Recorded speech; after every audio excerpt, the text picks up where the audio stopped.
जितनी highest rotation speed उतना ही छोटा दिन और रात। हमारे सोलर सिस्टम में अर्थ पर जहां हम रहते हैं औसत 10 से 12 घंटे का दिन देखने को मिलता है।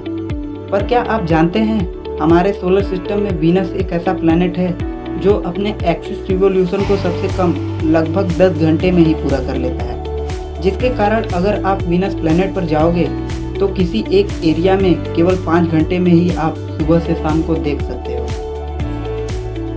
आपने इस ऑन ऑफ सिंबल को टीवी, इन्वर्टर और कई गैजेट्स पर तो जरूर देखा होगा, पर क्या आप जानते हैं कि ये सिंबल बना कैसे?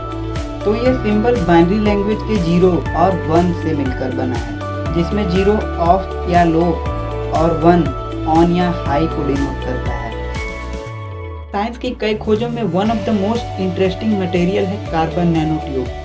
यह एक वेरी स्ट्रॉन्ग और फ्लेक्सिबल फाइबर है जिसके ह्यूमन हेयर से भी नैनो गुना पतले फैब्रिक से एक लिफ्ट तक के भार को अप एंड डाउन किया जा सकता है और ये ब्रेक भी नहीं होगा।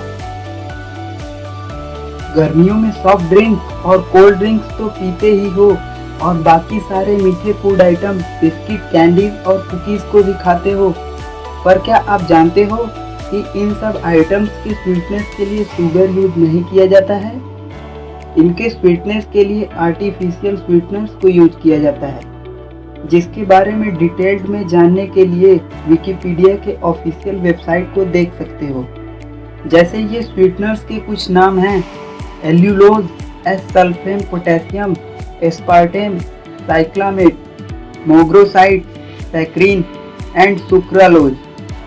इनमें से सबसे ज़्यादा यूज होने वाला स्वीटनर सैक्रीन है। यह इतना मीठा है कि इसके 4 ग्राम से ही लगभग 1 लीटर से ज़्यादा पानी को मीठा किया जा सकता है। आपने प्राचीन समय के कई करेंसी यूनिट के नाम और उनसे जुड़ी कहावतों को सुना होगा, पर क्या आप उन करेंसी के एक्सचेंज के बारे में जानते हो?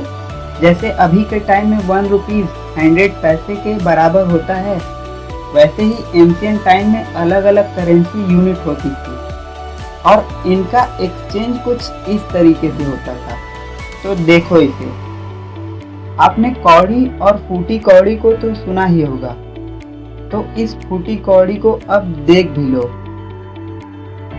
ये एक कौड़ी 3 फूटी कौड़ी से मिलकर बनता था और 10 कौड़ी से मिलकर बनता था एक दमड़ी, और ये 2 दमड़ी एक ढेले के बराबर होता था और 0.66 ढेला 1 पाई के बराबर होता था और इन 3 पाई से मिलकर बनता था एक पैसा। इस पैसे और करेंट टाइम के पैसे में डिफरेंस है। आगे इस चीज को आप समझ जाओगे, क्योंकि 4 एंशिएंट पैसे से मिलकर बनता था एक आना और इन 16 आने के बराबर होता था 1 रुपए।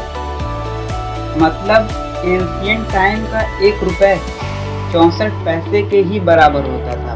तो ये थे एंशिएंट टाइम के कुछ मज़ेदार करेंसी एक्सचेंज। और क्या आपको पता है कि 1945 एडी के आसपास होल्स वाले कॉइन चलते थे?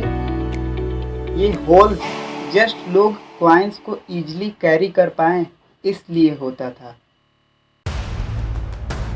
अगर वीडियो अच्छा लगा तो लाइक ज़रूर करना और शेयर कर देना ताकि नॉलेज सबको मिल पाए, और इस तरह के वीडियोज़ को देखने के लिए हमारे चैनल को सब्सक्राइब जरूर कर लेना।